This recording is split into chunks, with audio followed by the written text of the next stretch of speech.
আজকে আমাকে একটা চ্যালেঞ্জ দেওয়া হয়েছিল যে আমি যদি মাছ কেটে রান্না করতে পারি তাহলে আমাকে 500 টাকা দেওয়া হবে। চ্যালেঞ্জ অ্যাকসেপ্ট করার পর আমার মাছ কাটার পর্ব শুরু হয়ে গেল। মাছ তো আগে থেকে নিয়ে আসা হয়েছিল, মাছটার ওজন ছিল 2 কেজির বেশি। মাছটি বেশ বড়ই ছিল, এত ওজনের মাছ আমি কখনো কেটেছিলাম না, এই প্রথম আমি 2 কেজি ওজনের মাছ কাটবো। মাছের আইসগুলো আমি পরিষ্কার করে নিয়েছিলাম, পরিষ্কার করা শেষ হলে মাছের যে কাঁটাগুলো থাকে সেগুলো কেটে নিয়েছিলাম।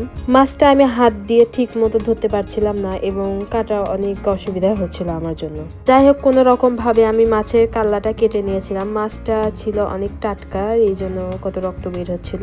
মাছ থেকে ভুঁড়িগুলো বের করে ফেলে দিয়ে আমি মাছের পিস করে নিচ্ছিলাম। আমার মাছের পিসগুলো কত সুন্দর হচ্ছিল। যে কোনো ভাবে আমার 500 টাকা জিততে হবে এবং মাছ কেটে আমাকে রান্না করতে হবে। আমি সম্পূর্ণ মাছটি পিচ করে নিচ্ছিলাম এবং মাছের ভিতরে কাঁটাগুলো ছিল অনেক শক্ত। তারপর এখন আমার মাছ কাটা শেষ, এখন আমি রান্না করব। রান্না তো আমি করব না, করবে আমার আম্মু। আম্মু আমাকে বললো গ্যাসে রান্না করার থেকে মাটির চুলায় রান্না নাকি অনেক স্বাদ হয়। মাছগুলো আমি সুন্দরভাবে ধুয়ে নিয়ে এসেছি, এখন শুধু রান্না করার পালা। এই বাটি দিয়ে শুধু মাটির চুলায় রান্না করা হয়, এই জন্য একটু কালো হয়েছে। আপনারা আবার ভাবেন না যে বাটি এরকম কালো কেন।